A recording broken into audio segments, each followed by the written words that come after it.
Do you have those days where you're super productive, but also those days where you're procrastinating even the tiniest things and it just feels random? Good brain days, bad brain days. How can anyone stay consistent like that? Well, it turns out you can have a good brain day every day, except nobody teaches you how, because for the most part, they're neurotypical and they don't need that. But I'm an ADHD coach and I'll show you what I do in this video. We'll talk about why you're probably planning your day wrong, how one simple change can actually double your productivity, and my simple productivity system to get shit done without procrastinating or burning yourself out. So let me know if this has happened to you. You just have to write one simple email, but you're tired. It's boring and you keep rewriting the same sentence for 3 hours until you give up. The next day, you're walking around doing your thing and suddenly you have an awesome idea. So you sit down and smash out the email in under 10 minutes and it sounds great, you send it, it's awesome. But why? What was the difference? When you have the right energy for your tasks, you can do them and everything flows. But when you don't, they take forever, you procrastinate, and nothing good happens. Your energy is what makes the difference. So if you want to be more productive, forget about planning your time, and let's talk about planning your energy. But how do you do that? And what does your energy even look like? You can think of it as having 3 different batteries. First, your physical battery. So do you feel energized or exhausted? Second, your mental battery. Do you feel sharp and focused or distracted and foggy? And third is your emotional battery that represents whether you feel social, ready to feel your feelings and take in lots of stimuli, or you need time to recharge by yourself. These 3 batteries are what makes your energy as a whole. For example, if they look like this, you might feel mentally drained but ready to go for a jog by yourself. If they look like this, you might feel physically tired, but ready to socialize and do something mentally engaging, like playing board games with your friends. You always have the right energy to do something, but it might just not be what you had in mind. That's why an email can take you 3 hours and still not get done. If you feel like this, it makes total sense. So if you plan the right tasks for your energy and balance your batteries well, you'll be way more productive without procrastinating or burning yourself out. That's where my productivity system comes in.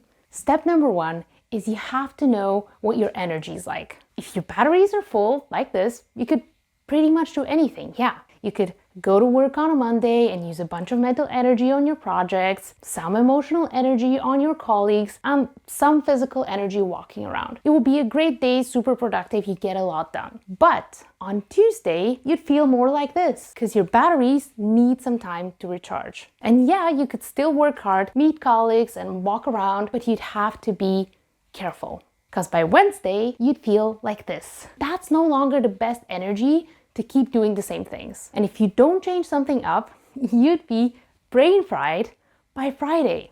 So how do you change it up? Step number 2 is you have to know how much energy each of your tasks take. Maybe making some phone calls and replying to emails drains 40% of your mental and 20% of your emotional energy. Maybe you have phone anxiety or dyslexia, or you just hate emails or whatever. So just because Linda can do that and 10 other things with 10% of her mental energy, it doesn't mean you should as well. Because trying to be like her, that's how you get brain fried. We're not comparing ourselves to other people. It's about how much energy your tasks take you. Plus, you actually have one more battery that neurotypicals don't even have to think about. You know, your ability to plan, to make yourself do things, switch tasks, control your emotions and impulses. Your executive function. You need it for everything. Even if you have the physical energy to do a workout and you would like that, you still need to choose the workout, to motivate yourself, to start it, to plan it. Even if you have the emotional energy to hang out with your friends and you want to see them, you still have to make plans. Communicate well, not interrupt them, not say something hurtful. Executive function is crucial. But let's get back to your work week example. What can you do so you don't fry your brain by the Friday? Step number 4, you have to learn to write the peaks. Monday and Tuesday, you can use that high mental energy and get a lot done. You'll get in that flow state and be way more productive. Plus, if you do the hardest tasks when you have the most executive function, you'll be even better. That's in the late morning, by the way, not in the evening at like 10. And when that peak is over, step number 5, you have to learn to recharge productively. One way to do that is to sleep, of course. Then all of your batteries will recharge. But if you can't go to bed yet and you still want to do things, there is another way. On Wednesday, when you have that low mental energy, you have to find a way to use your physical and emotional energies to do things instead. When you do that, your mental energy will recharge in the background. So go to some meetings if you can. Clean up your workspace. Find a way to get social or get moving, and the next day you'll feel recharged, like this. And then you can do something different again. And finally, step number 6 is you have to learn to plan ahead. Let's say you want to go to a party on Friday, but you're struggling to accept the invitation because you don't know how you'll wake up that day, if you'll even want to leave your bed or see any human beings.